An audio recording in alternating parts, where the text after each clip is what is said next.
Baik, selamat siang. Saya ucapkan menjadi umat terlebih dahulu. Om Swastiastu.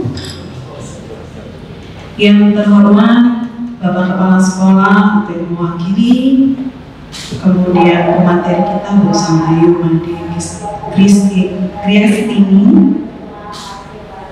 dan Bapak Ibu peserta yang boleh hadir pada kegiatan CGP Angkatan ke-10 dengan tema penyebaran pemahaman dan penerapan budaya positif. Kita akan masuk ke acara sambutan terlebih dahulu. Sambutan akan diberikan kepada Bapak Kepala Sekolah atau yang mewakili. Kami persilakan. Baik, terima kasih Ibu Kris selaku moderator. Om Swastiastu. Baik, terima kasih. Jadi saya di sini mewakili Bapak Kepala Sekolah selaku Wakasatpras. Ya. Jadi membuka kegiatan hari ini yang dilaksanakan oleh Bu Sangayu terkait diseminasi kegiatan calon guru penggerak terkait dengan penyebaran pemahaman penerapan budaya positif. Nah, jadi saya pribadi ya tentu saja sangat menyambut baik kegiatan ini. Nah, bagaimanapun apa yang didapatkan oleh calon guru penggerak ini tidak hanya menjadi pengetahuan bagi guru penggerak saja, tapi juga bisa disebarkan kepada Bapak Ibu guru yang lainnya, ya sehingga terkait dengan budaya positif dan yang lain-lain itu juga bisa dipahami dan kita laksanakan bersama di sekolah kita. Itu. Kemudian jadi tentu saja kepada Bapak Ibu guru semua, ya saya ucapkan terima kasih ya atas dukungannya telah mengikuti kegiatan ini. Kita bersama-sama membantu Bapak Ibu guru penggerak kita ya dalam melaksanakan pendidikannya, dan semoga apa yang mereka dapatkan itu berdampak positif bagi sekolah kita tentunya. Baik, mungkin terhadap bagi Bu Sangayu selaku narasumber, jadi saya di sini mewakili Bapak Kepala Sekolah secara resmi membuka kegiatan ini. Semoga seluruh kegiatan nanti dari Bu Sangayu dan Bapak Ibu lainnya itu berjalan dengan lancar dan sesuai dengan apa yang diharapkan. Baik, demikian saja yang bisa saya sampaikan. Saya tutup dengan para pesanti. Om Santi Santi Santi.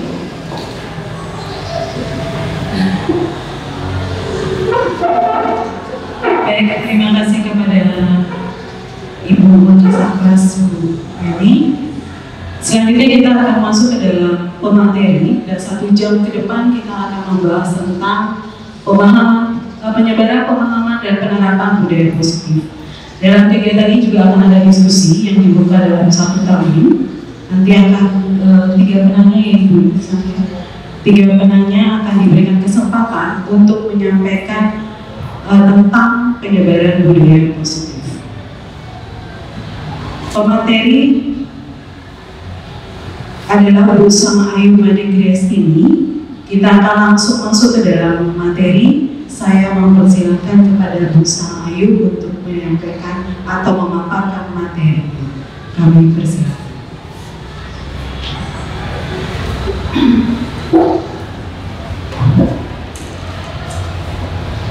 Terima kasih Bu Gri selaku moderator. Selamat siang Bapak Ibu semua. Semoga masih dalam keadaan semangat ya. Nah, di sini saya akan membawakan Bapak Ibu penyebaran pemahaman penerapan budaya positif. Itu adalah suatu diseminasi yang harus saya selesaikan dari tugas CGP di angkatan 10 ini. Nah, sebelum itu Bapak Ibu, saya mengucapkan terima kasih kepada Bapak Ibu karena sudah bersedia hadir, dan juga Bapak Kepala mewakili dan sangat mendukung kegiatan kami ini. Nah, untuk itu langsung saja ya Bapak Ibu kita ke acara inti. Nah, untuk memanaskan Bapak Ibu semua, kita awali kegiatan ini dengan ice breaking ya. Biar Bapak Ibu panas dulu ininya. Nanti biar diskusinya bisa semangat. Itu ya Bu ya. Santai aja ya Bapak Ibu ya. Oke, baiklah Bapak Ibu silakan berdiri dulu ya Bapak Ibu. Oke, berdiri dulu ya. Yang berdiri kita ikuti yang di video ya, tapi pegangan tangannya ya. Baik, kita mulai ya Bapak Ibu.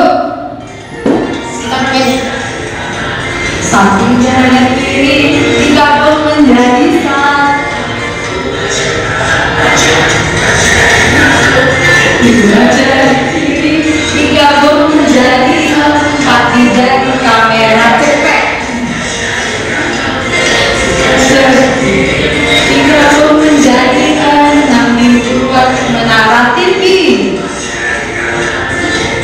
Jari kiri digabung menjadi 8 dibuat menara TV.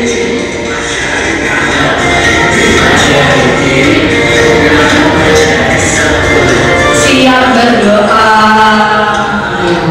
Terima kasih Bapak Ibu. Wah, ternyata bikinnya semangat ya. Perlu diulang ya? Sekali saja. Baik Bapak Ibu, nah tadi kita sudah breaking ya, sudah panas ya. Sebelum masuk ke materi inti Bapak Ibu, saya ingin mengajukan pertanyaan dulu kepada Bapak Ibu. Di sini ada 3 pertanyaan. Nah, cukup Bapak Ibu jawab setuju dan tidak setuju dari pertanyaan yang saya ajukan. Nah, itu yang pertama itu ada pemberian hukuman dapat mendisiplinkan siswa. Bagi Bapak Ibu setuju apa tidak? Setuju apa tidak Bapak Ibu? Hukuman dapat mendisiplinkan siswa. Ayo. Setuju. Ada yang tidak setuju? Oke, kita kunci. Berarti nggak ada yang setuju. Berarti semua setuju ya Bapak Ibu? Ya, berarti kita kunci dulu jawaban Bapak Ibu. Yang kedua, pemberian hadiah meningkatkan prestasi siswa. Ya. Tidak. Oke. Bu Susan jawab tidak. Nah, kita kunci dulu ya. Atau Bu Susan bisa memberikan alasan? Karena kalau terus memberikan hadiah itu menjadi siswa itu bukannya malah dia itu prestasi hanya untuk hadiah. Oke, bagus sekali ya. Nah, itu saya kunci dulu ya. Ada satu yang dari Bu Susan menjawab tidak setuju. Itu ada ketergantungan karena diberikan penghargaan ya. Seperti itu. Nanti kita kunci dulu. Nanti kita setelah nanti kalian menerima apa itu pemahaman, nanti akan terjawab dengan sendirinya pertanyaan-pertanyaan saya. Baik, yang ketiga yaitu penghargaan dapat mematikan kreativitas siswa. Bagaimana? Penghargaan dapat mematikan kreativitas siswa. Tidak setuju. Tidak setuju? Tidak setuju. Tidak. Semua tidak setuju. Adakah yang setuju? Tidak. Oke, berarti kita kunci ya. Yang pertama Bapak Ibu setuju, yang kedua ada setuju dan tidak setuju, yang ketiga hampir semua tidak setuju. Nah, dikunci Bapak Ibu ya, dan diingat nanti setelah pemaparan mengenai pemahaman budaya positif nanti akan terjawab apa yang nanti jawab Bapak Ibu itu tepat atau kurang tepat. Baik Bapak Ibu, lanjut kita ke disiplin positif dulu. Kan kita di sini penyebaran budaya positif ya. Nah, sebelum kita masuk ke budaya positif, kita harus tahu dulu disiplin positif itu seperti apa. Nah, disiplin di sini itu adalah kita tahu dulu disiplin itu dari bahasa Latin ya, yang berasal dari bahasa Latin yaitu disiplina, yang artinya itu adalah belajar. Nah, belajar di sini disiplin itu mengacu kepada motivasi diri anak itu atau kita sendiri. Gitu. Nah, di mana di sini nanti akan yang mampu menumbuhkan nilai dari motivasi intrinsik, itu ada dari motivasi internal. Dengan apa? Meyakini nilai-nilai kebajikan. Nah, seperti itu. Nah, sebelum ke lanjut saya, adakah dari Bapak Ibu yang tahu nilai-nilai kebajikan atau nilai-nilai positif itu seperti apa saja?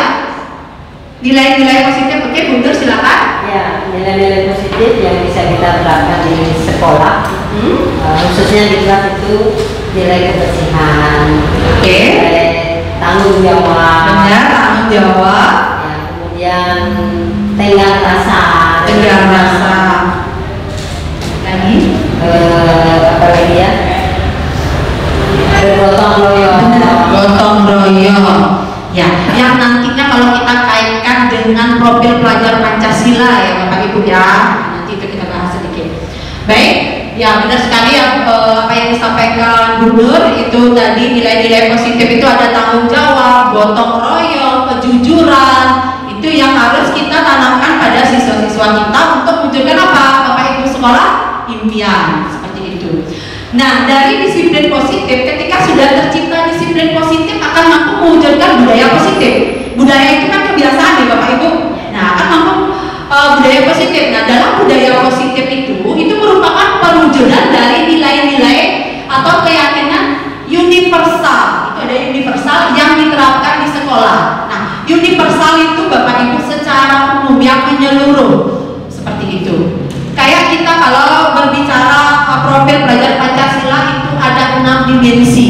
Nah, di dalam 6 dimensi itu kita bisa jabarkan ke nilai-nilai universal lainnya seperti itu, Pak Ibu. Oke, lanjut. Nah, di sini yang tadi disampaikan bisa nilai-nilai kebajikan itu adalah untuk terwujudnya profil pelajar Pancasila seperti itu. Nah, di sini kenapa kita perlu menanamkan kepada siswa? Karena ketika siswa sudah mampu di dirinya itu memiliki nilai-nilai kebajikan, berarti mereka sudah yakin apa yang mereka lakukan itu atas dorongan internal, bukan dorongan eksternal. Seperti tadi Bu Stan bilang benar itu, kalau kita memberikan penghargaan terus secara terus-menerus, berarti dia kan motivasinya bukan dari internal diri gitu, berarti dari eksternal. Dia ini mendapatkan hadiah, ini mendapatkan penghargaan seperti itu ya. Oke, nah saya ingin mengingatkan Bapak Ibu ini ada terwujud profil pelajar Pancasila. Nah, kita harus tahu ya Bapak Ibu, karena sering kita dengar 6 dimensi profil pelajar Pancasila apa saja. Ayo, siapa yang bisa? 6 dimensi profil pelajar Pancasila. Beriman, bertakwa, Oke, Tuhan yang Maha Esa, mandiri, benar. berkebinekaan global, bernalar kritis dan kreatif. Kreatif, benar. Bagus sekali ya. Kasih ulang dulu untuk bundanya ya. Atau kita kasih tepuk salut Bapak Ibu. Yuk, tepuk salut bisa kan? Tepuk salut. Salut. Oke, udah dapat 2 salut ya. Oke Bapak Ibu, kita tadi sudah berbicara dan Bapak Ibu di SMK 1 Gianyar ini ternyata sudah memahami semua 6 dimensi dari profil pelajar Pancasila. Lanjut Bapak Ibu. Nah, di dalam mewujudkan budaya positif itu ada strategi dan konsep-konsep yang harus kita terapkan. Nah, di sini yang pertama itu ada disiplin positif tadi. Yang kedua itu ada motivasi perilaku manusia. Yang ketiga itu ada keyakinan kelas. Yang keempat itu ada kebutuhan dasar manusia. Yang kelima ada posisi kontrol guru. Dan yang keenam ada segitiga restitusi. Nah, dari yang saya sampaikan atau yang Bapak Ibu bisa lihat ada layar, dari keenam itu manakah yang menurut Bapak Ibu masih asing? Ayo, yang mana Bapak Ibu yang masih asing bagi Bapak Ibu? Pasti ada lah. Oke, benar, segitiga restitusi. Ya, itu pasti ya yang masih sangat asing bagi Bapak Ibu. Nah, itu nanti bertahap kita akan bahas di sini. Baik Bapak Ibu, lanjut kita ke permainan sekarang. Ini sebagai dasar kita nanti untuk Bapak Ibu memahami dari diseminasi ini. Nah, sekarang Bapak Ibu silakan berdiri berpasangan ya. Oh, Bu Sumi nggak punya pasangan ya? Ya berpasangan ya, satu berdiri silakan. Nah, berdiri dulu Bapak Ibu. Ya santai Bapak Ibu, nggak usah dikit. Nah, Bapak Ibu berdiri kan, kita sekarang bermain cobalah buka. Nah, pada cobalah buka ini, teman yang satu itu akan mengepalkan tangannya Bapak Ibu, mengepalkan tangannya. Itu kalian teman yang lagi satu itu berusaha untuk membukanya. Ya, nah teman yang satu yang mengepalkan itu kalian harus mengepal secara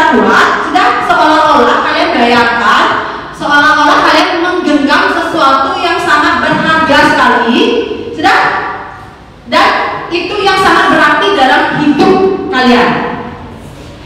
Maaf, Bapak Ibu. Itu Bapak Ibu ya. Nah, itu Bapak Ibu. Nah, seperti itu. Terus teman yang lagi satu itu berusaha untuk membuka. Entah itu membuka dengan bujukan, rayuan, terus apa itu diintimidasi. Dia mau membuka, Bapak Ibu. Udah? Paham kan Bapak Ibu? Paham. Baik, bisa dilakukan? Bisa. Silakan tentukan siapa yang mengepakkan tangan, siapa yang mau membuka. Silakan. Dimulai ya. Boleh, bisa langsung dimulai. 1, 2, 3, kita mulai Bapak Ibu. Oh, ini masih itu. Pak buka. Ayo.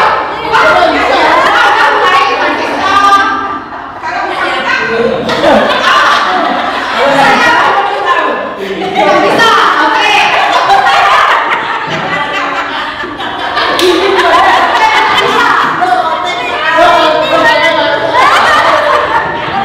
Adakah yang berusaha membuka? Tidak kan? Oke. Baik Bapak Ibu, silakan duduk. Saya akan menjelaskan maksud dari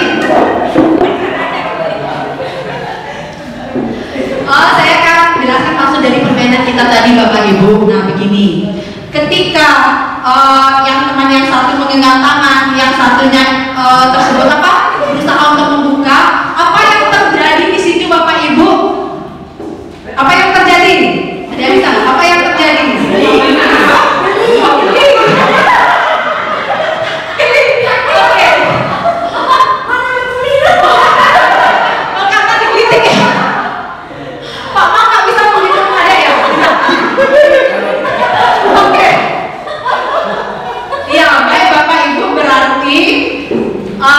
Kesimpulannya begini Bapak Ibu. Kenapa Bapak Ibu tidak bisa membuka genggaman tangan temannya? Karena kontrol diri itu terletak pada siapa Bapak Ibu? Diri kita sendiri. Karena orang lain itu tidak bisa mengontrol kita seperti itu ya. Nah begitupun Bapak Ibu ketika kita menerapkan budaya positif kepada anak, disiplin kepada anak, kontrol diri itu terletak kepada murid-murid kita, bukan guru yang mengontrol murid, tapi murid yang mengontrol dirinya sendiri, seperti itu. Oke? Baik, nah sekarang saya akan kasih ilustrasi Bapak Ibu. Nah di sini ada pergeseran dari paradigma ke teori kontrol Bapak Ibu. Saya yakin juga Bapak Ibu baru dengar juga ya tentang teori kontrol, 5 posisi kontrol yang dimiliki oleh guru. Seperti itu. Ya, di sini ada yang pertama itu ada ilusi guru mengontrol murid. Ya, kalau seperti ini Bapak Ibu setuju nggak pendapatnya? Setelah tadi saya habis bermain cobalah buka, setuju nggak? Tidak, benar.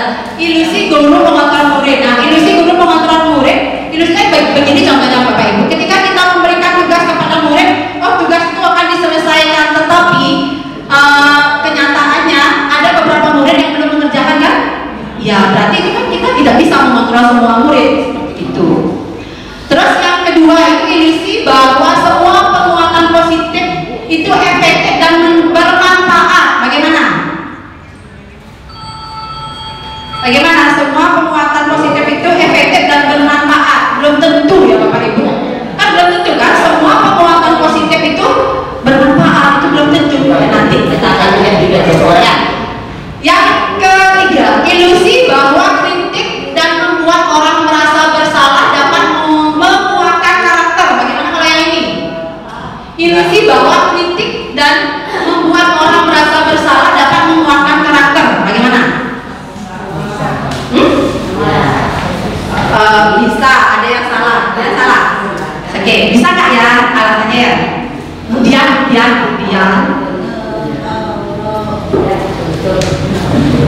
Kalau kritik dan ilusi sampai membuat orang merasa bersalah itu, apalagi berlebihan ya, bukannya menguatkan karakter tapi membunuh karakter.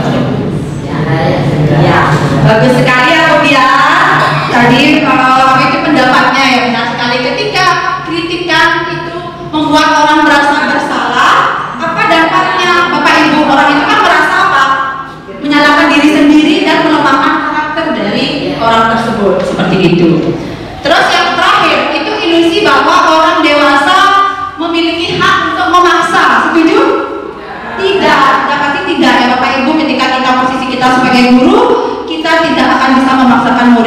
bersekolah untuk berbuat sesuatu. Gitu. Baik.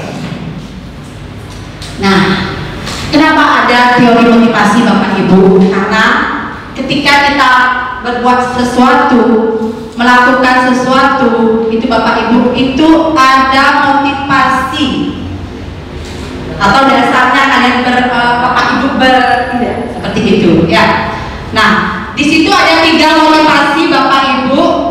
Nah, sebelumnya bisa Bapak Ibu lihat, itu motivasi itu adalah dorongan yang dimiliki oleh seorang individu untuk apa? Dapat merangsang atau melakukan tindakan untuk mencapai tujuan tertentu. Nah, itu ada 3 motivasi Bapak Ibu. Yang pertama itu motivasi untuk menghindari ketidaknyamanan atau hubungan. Yang kedua ada motivasi untuk mendapatkan imbalan atau penghargaan. Dan yang ketiga ada motivasi untuk menjadi orang yang merdeka dan menghargai dari nilai-nilai itu sendiri. Nah, sekarang jujur aja Bapak Ibu, ketika Bapak Ibu melakukan sesuatu dari 1, 2, 3 itu motivasi yang keberapa yang Bapak Ibu pakai? Ayo, kan kelihatannya kurang besar ya? Ya, yang selanjutnya.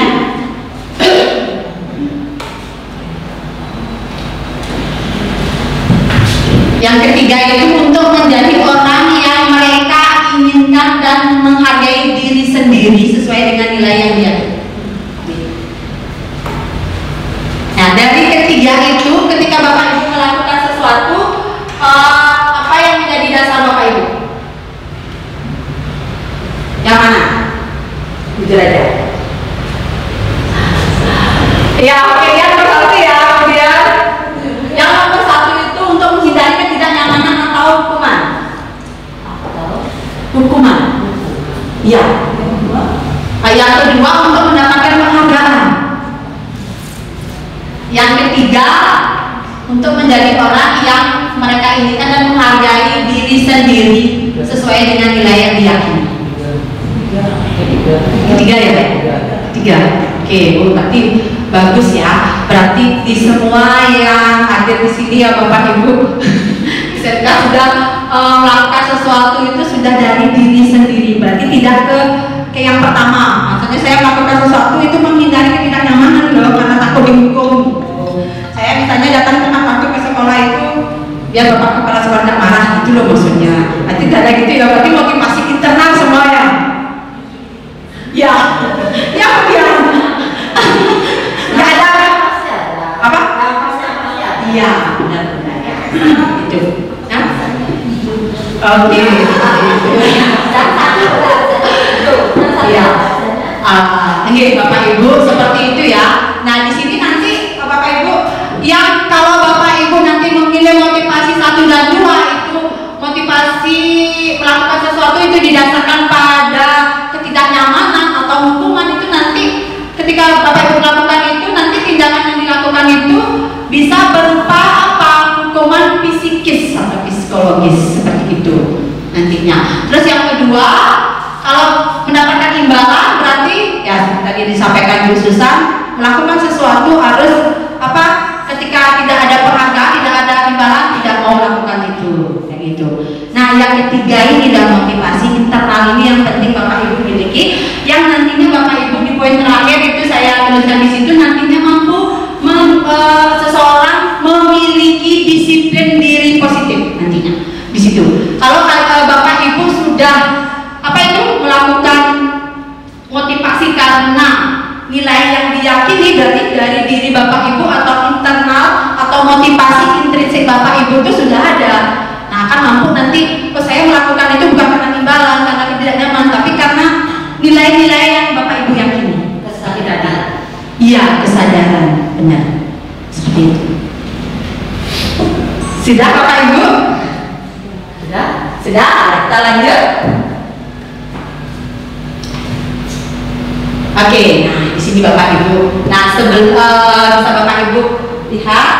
Nah, ketika saya bertanya kepada Bapak Ibu di sini, kalau Bapak Ibu lebih dominan ke hukuman, konsekuensi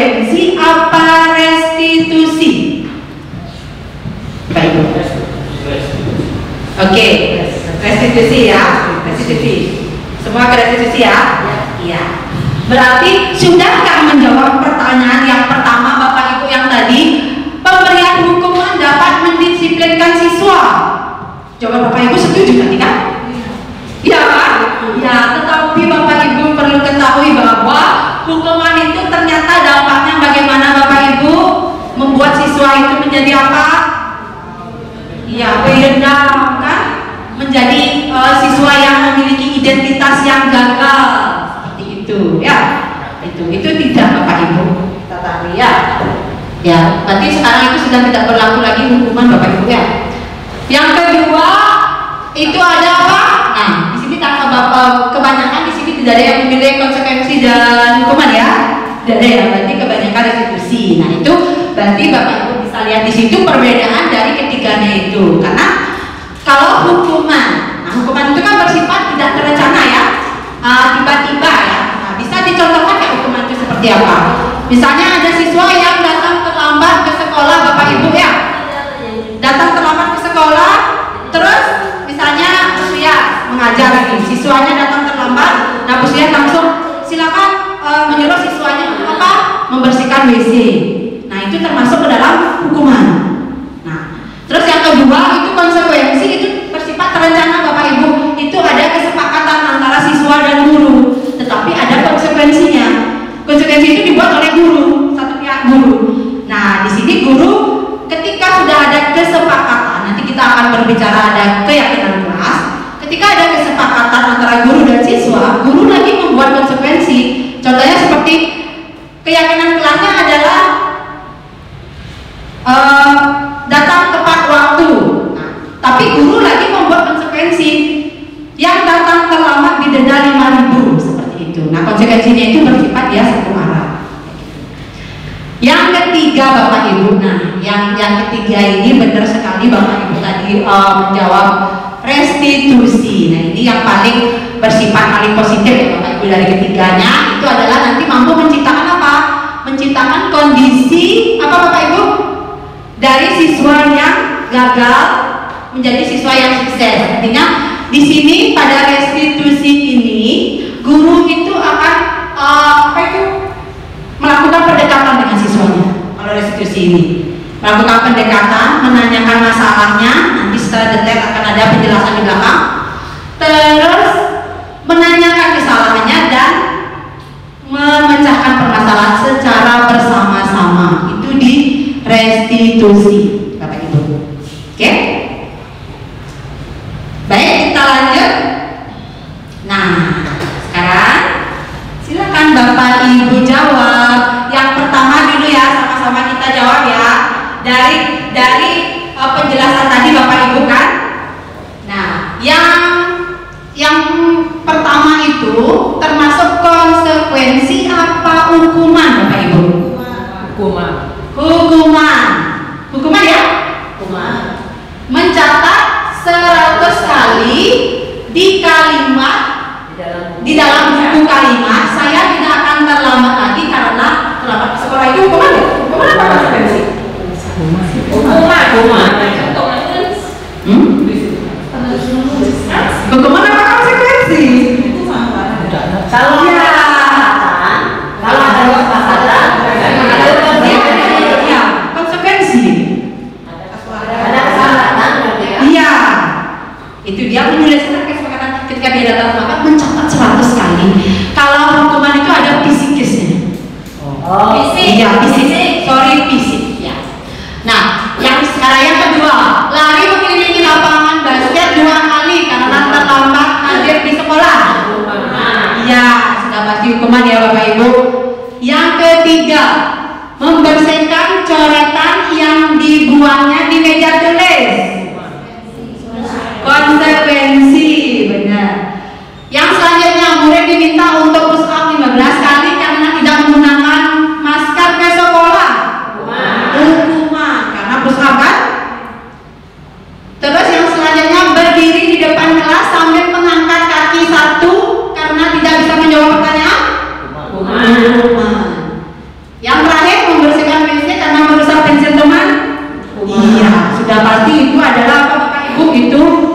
rumah. Dah ya, Bu. Masih konsentrasi ini ya? Masih ya? Masih ya? Ya Bu. Iya Bu. Baik. Nah Bapak Ibu, perlu kita ketahui bahwa Bapak Ibu ketika ya berarti tadi sebelum saya memberikan pemahaman khusus Anda tahu penghargaan itu sangat-sangatlah kalau kita memberikan kepada siswa itu tidak efektif ketika dilakukan jangka panjang. Kalau jangka pendek, ya. Gitu. Tapi kalau jangka panjang kan tidak ya. Sesekali boleh. Ya benar, sesekali untuk jangka pendek penghargaan itu ya efektif, tapi untuk jangka panjang tidak. Oke, yang pertama dulu ya. Nah, penghargaan itu, nah seperti tadi yang saya penjelaskan ya, penghargaan itu jangka pendek apa jangka panjang. Nah, di sini dijelaskan Bapak Ibu jika seseorang ingin melakukan dalam jangka pendek ya efektif, tetapi untuk jangka panjang itu tidak mungkin dilakukan karena apa Bapak Ibu ketika kita menyuruh orang untuk melakukan itu benar tadi dibilang itu akan menjadi ketergantungan, gitu ya. Nah, penghargaan yang kedua itu ada penghargaan tidak efektif. Nah, ini ketika kita memberikan secara terus-menerus sama kayak tadi ya. Nah, baru kalian dengar kan kenapa Sarah bertanya penghargaan itu kenapa sih bisa merusak hubungan? Karena ada rasa iri. Bener, karena ada rasa iri ketika misalnya Bu Suyas dikasih penghargaan, yang iri misalnya Bu Susan. Ada saja. Iya.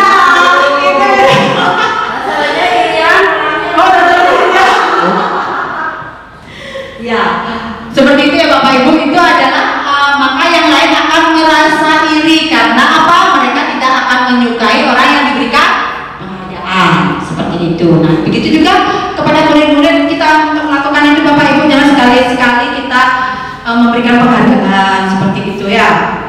Dan yang selanjutnya yaitu penghargaan mengurangi kualitas. Nah, kenapa? Bisa dicontohkan nggak kenapa? Nah di sini kan kenapa penghargaan bisa mengurangi kualitas? Karena kan menjadi sangat ketergantungan. Contohnya misalnya ketika murid disuruh untuk misalnya pelajaran apa? Apa ya pelajaran apa ya bahasa Inggris atau bahasa Indonesia atau akuntansi dicontohkan bisa mengurangi kualitas. Siswa biasanya untuk mendapatkan penghargaan itu cenderung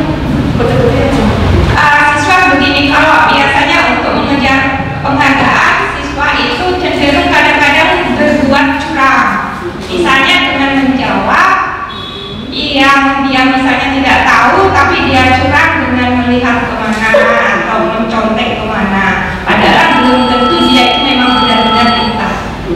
Seperti itu, hanya curang. Benar, bagus sekali ya. Ya tentunya menghalalkan segala cara untuk mencapai tujuannya. Jadinya ketika kita di dalam proses pembelajaran selalu bertumbuh kepada penghargaan seperti itu.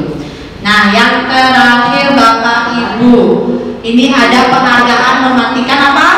Kreativitas, sama penghargaan menghukum dan motivasi dari diri intrinsik. Itu yang terakhir ya. Ya, yang penghargaan yang mematikan kreativitas kan bisa disambungkan dengan tadi ya, murid-murid ini ketika dia berbuat sesuatu kalau tidak dikasih penghargaan otomatis apa menurun kan? Apa itu kreativitasnya? Iya, jadi menurun untuk mematikan kreativitas. Bisa nggak disimak ini? Yang mematikan kreativitas ini? Bisa ya? Ya. Terus yang penghargaan yang menghukum, kenapa? Nah itu dicontohkan ya Bapak Ibu, ketika Bapak Ibu memberikan penghargaan kepada misalnya di kelas ada ranking 1, 2, 3. Nah, Bapak Ibu memberikan penghargaan kepada siswa yang ranking 1, itu Bapak Ibu akan menghukum siswa yang ranking 2 dan 3 karena mereka merasa dirinya itu tidak diberikan penghargaan padahal sama-sama mereka apa? Mampu di dalam proses pembelajaran seperti itu. Ya. Nah, yang terakhir Bapak Ibu itu ada motivasi dari diri. Nah, ini bagus nggak diterapkan? Motivasi dari diri, motivasi intrinsik, bagus nggak? Ayo, siapa yang? Bagus nggak? Di sini kan orang yang termotivasi secara intrinsik itu akan merasa puas ketika mereka berhasil menyelesaikan tugasnya, kan gitu, untuk mencapai tujuannya. Nah, rasa pencapaian ini akan memberikan kepuasan batin yang kuat. Bapak Ibu, bagus saya ini? Bagus. Ya bagus, karena melakukan ini dan yang saya bilang melakukan sesuatu itu berdasarkan motivasi apa? Internal kita, diri kita. Kita melakukan sesuatu, kita misalnya menolong orang, suka menolong orang, oh itu kepuasan diri saya ketika saya menolong orang, saya merasa diri saya menjadi orang yang berarti, seperti itu ya. Oke Bapak Ibu, sampai di sini dulu. Belum selesai ya? Belum dibaca panjang. Oke. Ada pertanyaan belum ya? Nanti akan kita sesi. Oke, lanjut ya. Nah, sebelum Bapak Ibu menjawab yang ini, Bapak Ibu, mengapa keyakinan kelas bukan peraturan kelas? Nah, kita sekarang untuk peregangkan ice breaking lagi ya. Ibu saya lihat Budiam. Budiam kantor ya. Oke, silakan Bapak Ibu berdiri. Kita melatih konsentrasi sekarang ice breaking. Melatih konsentrasi.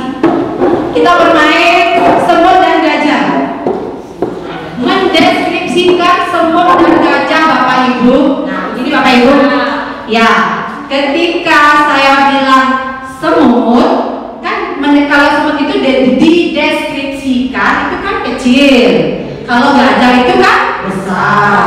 Tetapi kita melatih secara konsentrasi ya Bapak Ibu ya. Tetapi ketika nanti saya berkeliling, Bapak Ibu nanti nyanyi semut, semut, semut, semut, gajah, gajah, gajah, gajah. Saya akan berkeliling. Dan ketika pundaknya saya tepuk semut, gitu. Ya, ketika saya tepuk semut, Bapak Ibu langsung mendeskripsikan kecil. Paham? Kebalik. Iya, kebalik ya. Oke. Siap ya Bapak Ibu? Siap ya? Oke. Siap? Udah siap? Ya kita nyanyi ayo. Semut, semut, semut, semut. Gajah, gajah, gajah, gajah. Semut. Kecil. Oke, konsentrasi. Ayo kita nyanyi. Kebalik.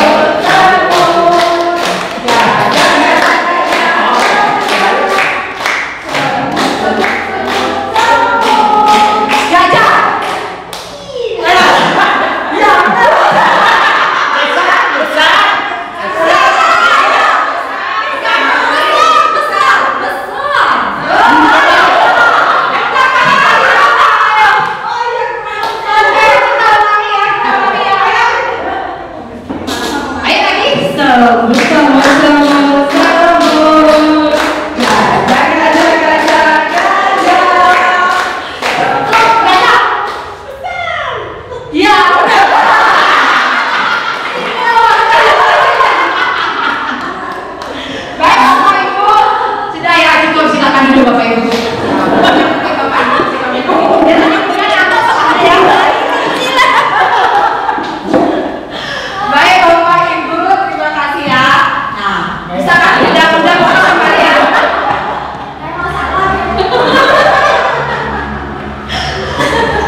itu. Kalau sudah yakin nanti mampu akan menciptakan lingkungan yang positif juga seperti itu, ya Bapak Ibu. Nah di situ juga keyakinan kelas itu dibuat berdasarkan kesepakatan antara guru dan siswa secara universal, dan peraturan itu dibuat oleh guru dan bersifat satu arah, kayak apa, tata tertib sekolah seperti itu. Nah yang saya tanyakan Bapak Ibu, sudahkah Bapak Ibu pernah menerapkan keyakinan kelas? Keyakinan kelas? Pernah? Pernah? Kemudian pernah ya? Pernah keyakinan kelas? Iya. Dua arah, berarti di situ kalau keyakinan kelas itu ada kesepakatan antara guru dan siswa. Itu ya. Baik. Ya. Lanjut. Kalau kita berbicara keyakinan kelas Bapak Ibu, tadi sudah ya, ada beberapa dari kita yang sudah sudah mulai membuat keyakinan kelasnya. Baik, sekarang kita berbicara atau menyampaikan dari posisi kontrol guru Bapak Ibu. Posisi kontrol guru. Ibu, di situ ada 5 posisi kontrol. Yang pertama itu posisi kontrol guru sebagai penghukum, yang kedua guru sebagai pembuat merasa bersalah, yang ketiga guru sebagai teman, yang keempat guru sebagai pemantau, dan yang terakhir guru sebagai manajer. Nah, saya akan bagikan apa itu, nanti kalian tuliskan ya di sini. Ini saya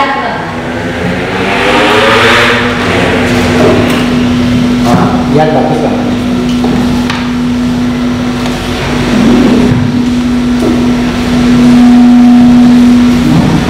Baik Bapak Ibu, saya akan bagikan post-it. Sudah. Nah di sini Bapak Ibu tulis posisi kontrol Bapak Ibu di mana, seperti itu ya. Apakah di teman, di pemantau, gitu, atau di penghukum?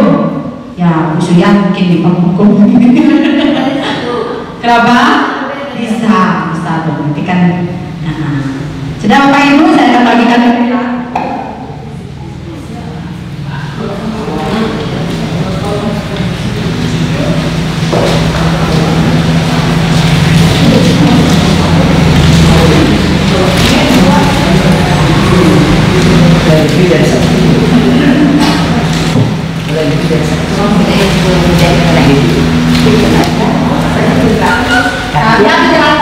Tulis saja di situ teman.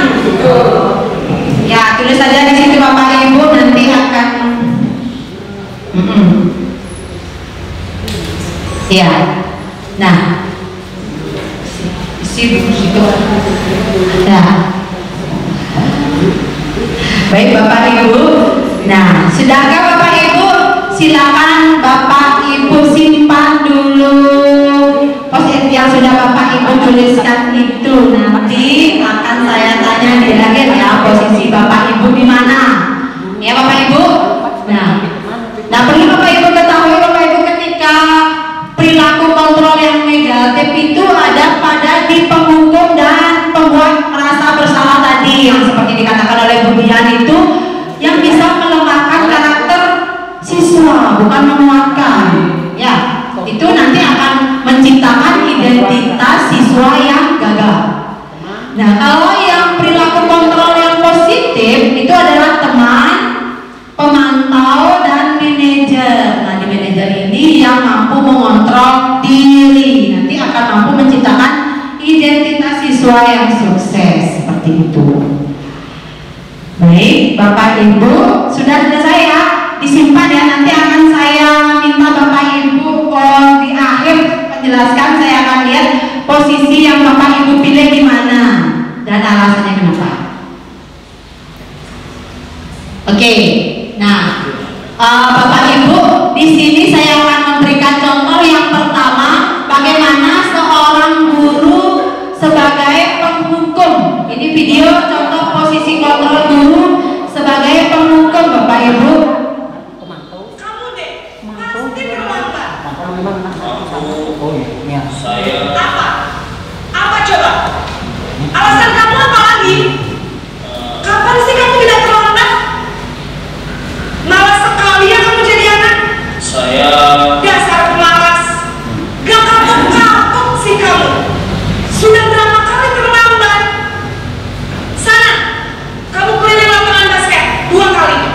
Kenapa saya harus main basket, Bu? Kenapa? Kamu melawan ibu?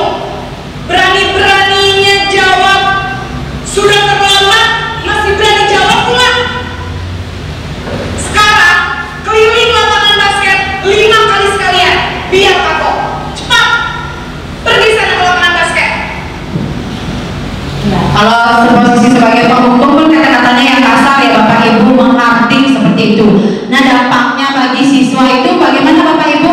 Siswa itu akan menjadi siswa yang pendendam kan? Tidak menyukai gurunya. Kalau sebagai guru mengambil posisi sebagai penghukum. Yang kedua Bapak Ibu, contoh posisi guru sebagai pembuat rasa bersalah.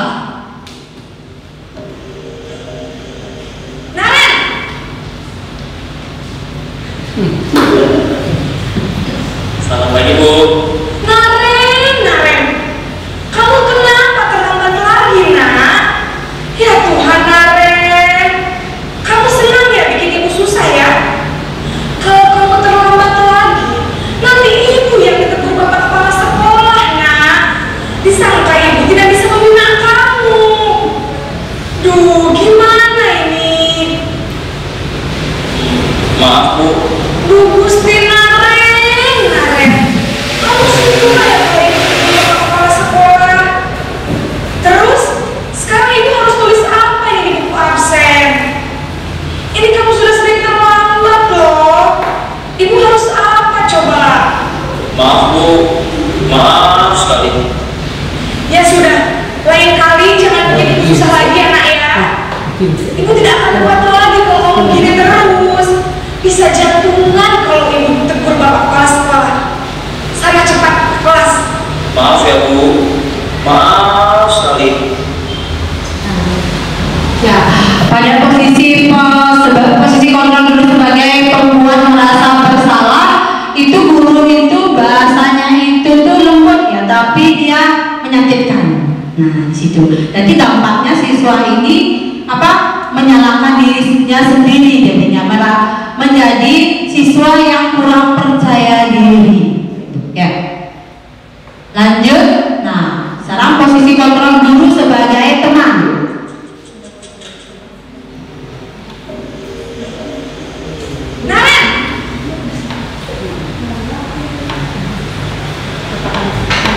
Selamat pagi, Bu. Wah, sudah jam berapa ini, nak? Terlambat lagi ya saya. Iya, Bu. Habis ibu saya mau bangunkan saya, Bu. Kamu malah menyalahkan ibu kamu. Kamu bukannya anak yang paling kencang. Kok terlambat sih? Iya, Bu. Saya memang bangun tadi. Jadi biar bisa lebih kencang. Tetap gak kejar, Bu. Ya sudah sekarang. Nanti lain kali larinya lebih kencang lagi ya. Biar gak terlambat lagi. Bikin senang ibu demi ibu. Bisa kan? Bisa, Bu. Ya sudah sekarang masuk kelas. Ibu beresin urusan absen kamu. Kamu ini ada saja. Baik Bapak Ibu, berarti posisi kontrol guru sebagai teman itu dampaknya apa Bapak Ibu? Di sini kan kata-kata atau kalimat yang disampaikan oleh gurunya itu kan lembut. Apa itu? Kayak teman, bersenda gurau. Tapi dampak bagi siswa apa? Di sini siswa akan menjadi ketergantungan sama guru dan siswa itu menjadi tidak mandiri yang tadi disampaikan oleh Ibu Tutor Radang Naren itu nanti absennya ibu bereskan ya. Nah, itu jadi anak itu akan menjadi ketergantungan sama gurunya. Yang selanjutnya yaitu posisi kontrol guru sebagai pemantau Bapak Ibu yang ini.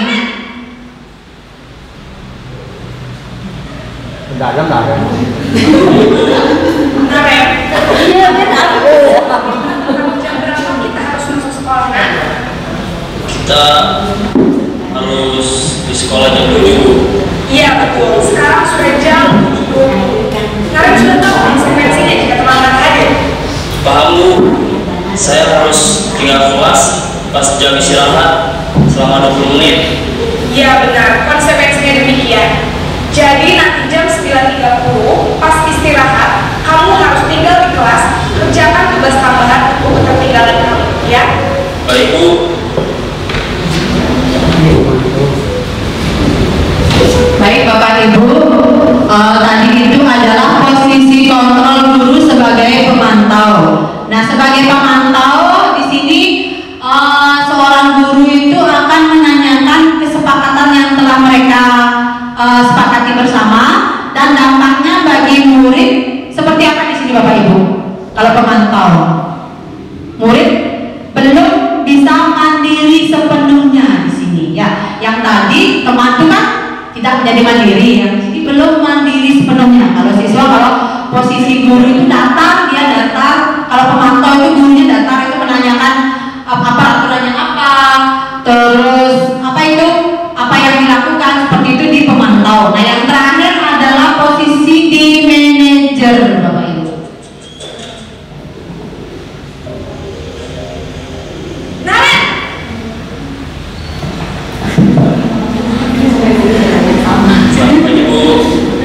Selamat pagi Naren. Maaf Bu, saya terlambat. Iya, sekolah masuknya jam 7, sekarang sudah jam 7.20. Jadi sekarang bagaimana ini Naren? Maaf Bu, saya lupa setel alarm saya semalam. Baiklah, menurut kamu, keyakinan sekolah yang mana yang perlu kamu tingkatkan? Menghargai diri sendiri dan orang lain mungkin ya Bu. Setuju. Jadi, apakah Naren meyakini prinsip saling menghormati tersebut? Iya Bu, saya meyakininya. Apakah Naren bersedia memperbaiki masalah keterlambatan ini? Bersedia Bu. Bagaimana kamu akan memperbaiki masalah keterlambatan ini? Saya akan coba untuk tidak lupa menyetel alarm saya Bu. Baik, kalau Naren mau menyetel alarm di rumah, ada orang yang kira-kira bisa bantu mengingatkan tidak? Ada Bu, kakak saya, Kak Emma. Ada lagi selain Kak Emma? Selain Kak Emma, ada ibu saya. Baik, jadi yang mengingatkan Naren adalah Kak Emma dan ibu kamu ya? Kira-kira akan mulai setel alarm kapan Naren? Setelah pulang sekolah, akan segera saya lakukan. Baik, jadi Naren akan setel alarm untuk bangun besok pagi dan akan diingatkan oleh kakak dan ibu dan Naren ya. Ada lagi yang mungkin perlu dilakukan Naren agar tidak terlambat bangun lagi? Tidak ada Bu. Baik Naren, terima kasih untuk kerjasama kamu. Sekarang kamu perlu kembali ke kelas untuk belajar. Baik Bu, terima kasih. Nah, sudah terlihat ya Bapak Ibu, yang posisi manajer itu posisi bagaimana guru itu menanyakan kenapa melakukan itu, kebutuhan dasarnya seperti apa. Nanti kita akan berbicara kebutuhan dasar itu, yang penyelesaian masalahnya seperti apa, itu di posisi guru sebagai manajer. Nanti di sini akan mampu menghasilkan murid yang bisa mandiri, memiliki disiplin dengan motivasi intrinsiknya, seperti itu. Nah, baik Bapak Ibu, ini sudah tadi ya. Ya, sekarang kita ke kebutuhan dasar, ke kebutuhan dasar dulu Bapak Ibu. Iya. Nah, perlu Bapak Ibu ketahui di sini Bapak Ibu, ketika siswa melakukan sesuatu pasti ada dasarnya, kebutuhan dasar yang melakukan sesuatu itu apa sih? Ketika misalnya ketika kita mengajar Bapak Ibu, ketika kita mengajar di kelas, ada siswa yang bermain di belakang, bermain HP, terus ada siswa yang kurang fokus. Nah, kalau kita bisa menyikapi itu semua Bapak Ibu, itu karena siswa tersebut, kalau kita tanya, kalau kita dekati, kita tanyakan apa sih yang mendasari dia berbuat seperti itu. Nah, itu ada 5 kebutuhan dasar Bapak Ibu. Yang pertama itu ada bertahan hidup, yang kedua ada kasih sayang dan rasa diterima, terus kebebasan, penguasaan dan kesenangan. Ketika siswa melakukan itu Bapak Ibu, nyambung lagi ke tadi itu,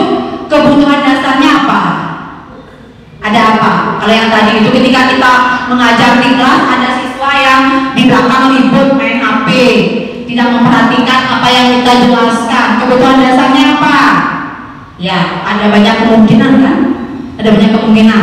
Misalnya siswa yang cari perhatian, berarti siswa yang kurang rasa kasih sayang, kurang diterima. Makanya dia mencari perhatian agar mendapatkan rasa kasih sayang tersebut. Gitu. Terus untuk kebebasan. Nah, di situ misalnya kita siswanya itu bosan dengan metode yang kita ajarkan. Berarti dia perlu metode yang menarik selain yang kita pakai. Itu misalnya ada menggunakan Quizizz atau Kahoot atau menggunakan media pembelajaran interaktif lainnya. Seperti itu bisa nanti untuk siswa agar gairah belajarnya bisa ditingkatkan lagi. Terus kesenangan Bapak Ibu. Nah, kesenangan ini itu pasti yang kalian misalnya Bapak Ibu melakukan sesuatu, saya pergi ke mana gitu, saya mau refresh atau apa, itu adalah kesenangan. Itu pun anak-anak Bapak Ibu, bukan kita saja yang memiliki kebutuhan dasar. Anak-anak siapapun itu juga melakukan sesuatu berdasarkan kebutuhan dasarnya. Nah, yang terakhir itu ada penguasaan Bapak Ibu. Nah, ketika kita berbicara penguasaan, kalau anak-anak itu kan tentunya dia ingin menjadi juara kelas seperti itu. Nah, bagaimana dia nanti memakai kebutuhan dasar tersebut. Baik, ya. Kenapa? Oke.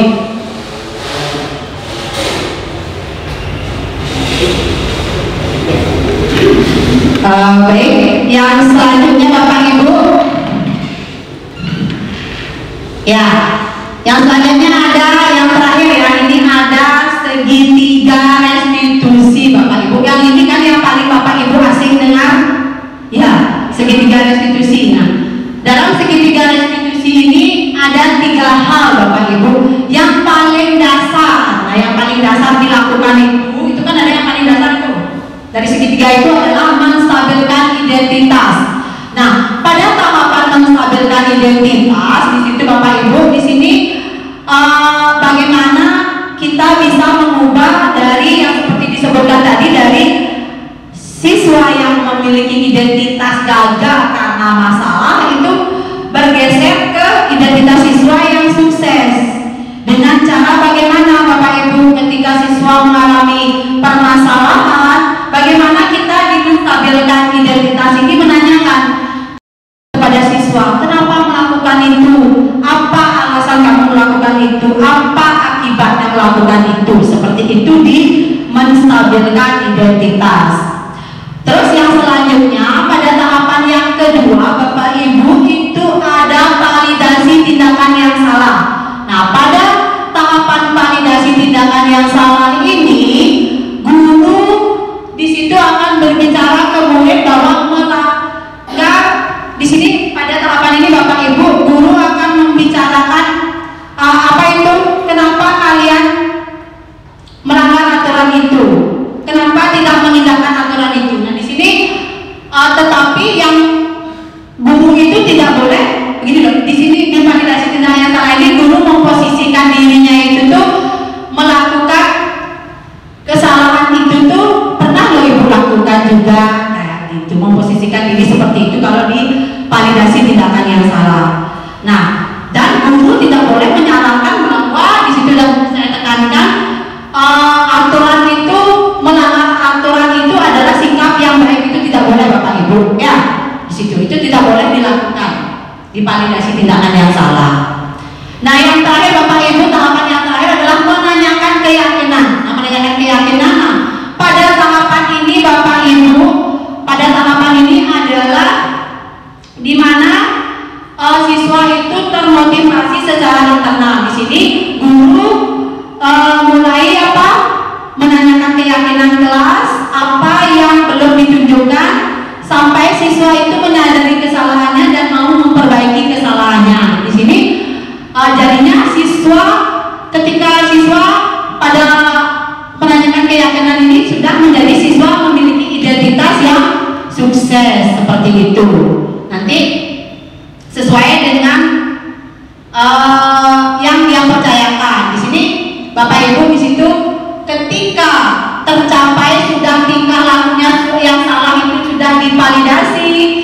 terus sudah siap untuk menerima keyakinan, makalah terciptalah nanti nilai-nilai yang dia percayakan untuk menjadi orang yang diinginkan. Ini yang paling nanti dilakukan di menanyakan keyakinan Bapak Ibu. Bagaimana? Sudah Bapak Ibu? Sudah ya? Sudah. Nah, saya akan tayangkan video Bapak Ibu.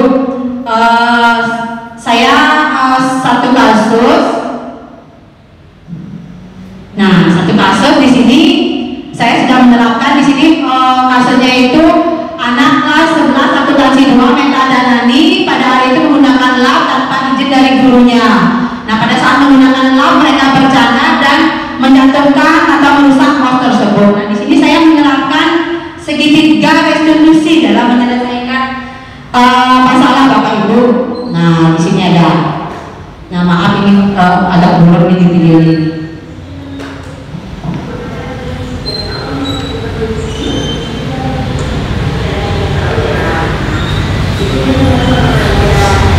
Bisa dengar ya? Iya.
Sesi diskusi Bapak Ibu jika ada pertanyaan, kalau tidak ya. Adakah pertanyaan Bapak Ibu dari sekian? Oke, tadi saya lupa Bapak Ibu posisi kontrol Bapak Ibu di mana? Yang tadi itu posisi kontrol tadi berbicara manajer ya? Ya, bukan yang manajer. Hampir semua manajer ya. Ada teman, oke, teman pemantau ya, teman. Usia apa teman? Apa? Tiga. Maksudnya apa? Apa? Dan teman. Kemudian manajer dan teman, bukan pemantau. Ya, mudah-mudahan Bapak Ibu kita bisa di posisi itu ya, di posisi manajer ya, itu yang paling bisa. Oke, untuk ini adakah Bapak Ibu yang ini sesi diskusinya? sudah jelas ya, tadi sudah kita lakukan juga ya, berarti sudah ada. Oke. Nah, refleksi umpan balik Bapak Ibu. Nah, silakan Bapak Ibu tulis, saya share linknya ya, silakan tuliskan di linknya itu, kirimin Pak Nopi ya. Ya, silakan dituliskan di situ Bapak Ibu.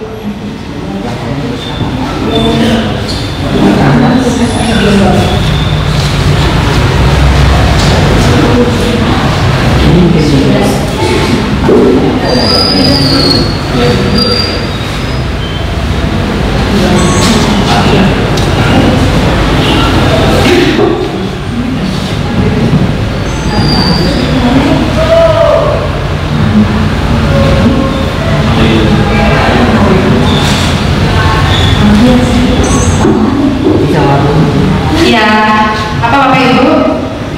Ya, ditambah dan ditambah langsung.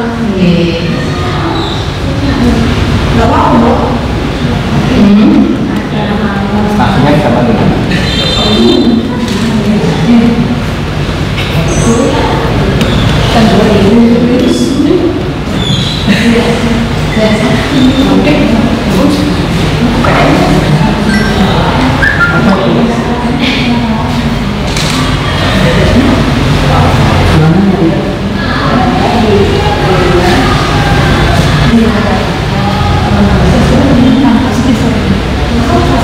Oke Bapak Ibu, hal baik apa yang sudah Bapak Ibu lakukan terkait penerapan budaya positif di lingkungan sekolah maupun sekolah?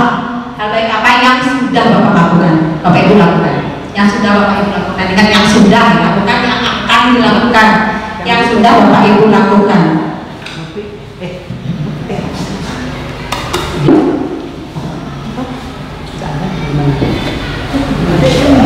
Ya mungkin.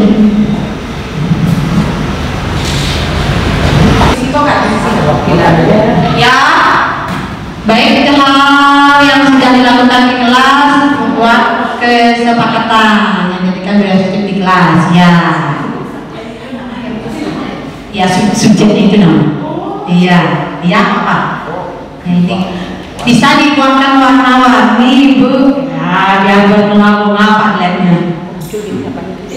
Ya kedua, bisa. lalu yang begitu kita kelas di bawah enggak kan.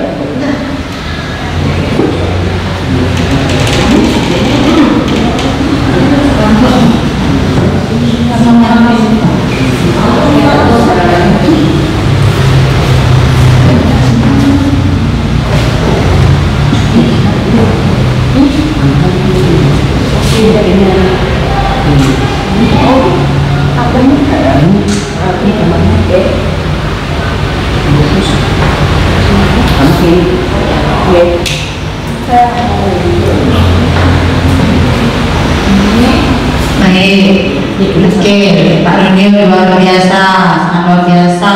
Hal yang saya lakukan menanyakan keyakinan kelas.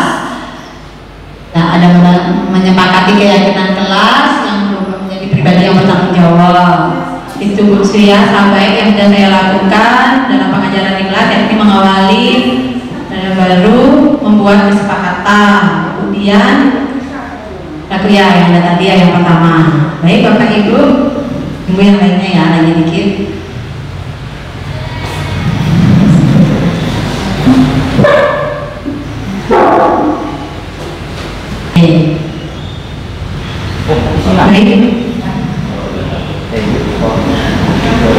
Oke, koma itu yang sudah saya lakukan, yang membuat kesepakatan, menanyakan keyakinan, Susana, membuat dalam pelajaran. Ya, baik Bapak Ibu. Nah, itulah refleksi yang sudah Bapak Ibu lakukan. Atau bolehkah Bapak Ibu tidak menyampaikan di paket ini? Ya, paketnya sudah warna-warni ya. Nah, Bapak Ibu sampaikan secara lisan. Adakah yang mewakili satu Bapak Ibu? Ya. Refleksinya bukan yang ini pertanyaannya ya. Secara lisan siapa yang gini? Bunda bisa refleksi dari diseminasi penyebaran budaya positif ini secara keseluruhan. Oke. Oh benar. Lagi satu siapa, Bu Dian atau Pak Komang Nobi bisa? Sudah giliran ya. Secara lisan dari pemaparan tadi refleksinya seperti apa secara lisan Bapak Ibu?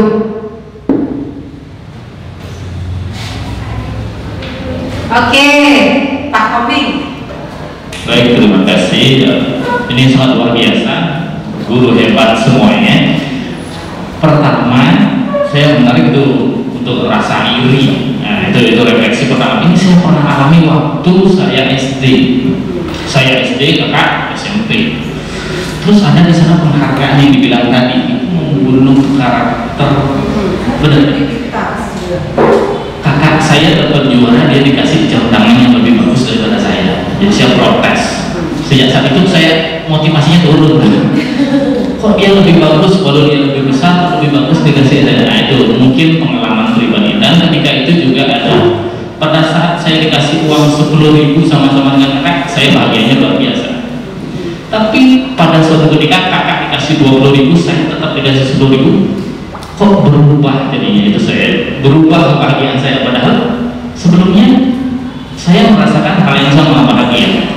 Karena mungkin dengan adanya diseminasi ini saya menjadi terbuka pikirannya bahwa kita jangan mengukur kemampuan orang lain terhadap diri kita. Jadi keyakinan dirinya harus ada dari diri sendiri. Nah, yang berikutnya yang tadi ada guru. Ada 5, tadi saya memilih pembuat rasa bersalah satu. Selama ini yang saya lakukan juga sering membuat murid merasa bersalah agar dia terbangun dari kenyamanannya. Itu sering saya lakukan. Ternyata begitu dapat diseminasi ini, saya harus berubah menjadi pribadi yang lebih positif dari sisi guru untuk membangkitkan siswa, baik sebagai teman maupun sebagai manajer. Ini sangat luar biasa sekali. Ini apa namanya, ini ilmu baru bagi saya, tambahan baru untuk mengisi diri saya ke depan untuk menjadi guru yang lebih baik. Sukses. Terima kasih Pak Koming ya, tadi umpan baliknya luar biasa sekali ya. Terima kasih. Ada lagi satu ya dari Bunda, silakan.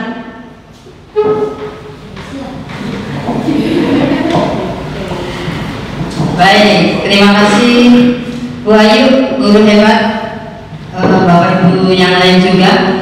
Kita semuanya yang ada di ruangan ini adalah guru-guru yang hebat, termasuk juga anak-anak saya, ini adalah anak-anak yang hebat sebagai pendukung kegiatan CGP pada pagi hari ini.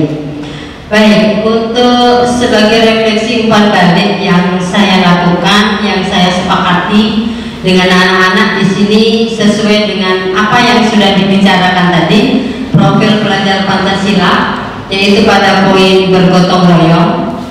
Sebagai guru praktek, saya selalu menekankan bahwa anak-anak yang belajar di lab kelas apapun,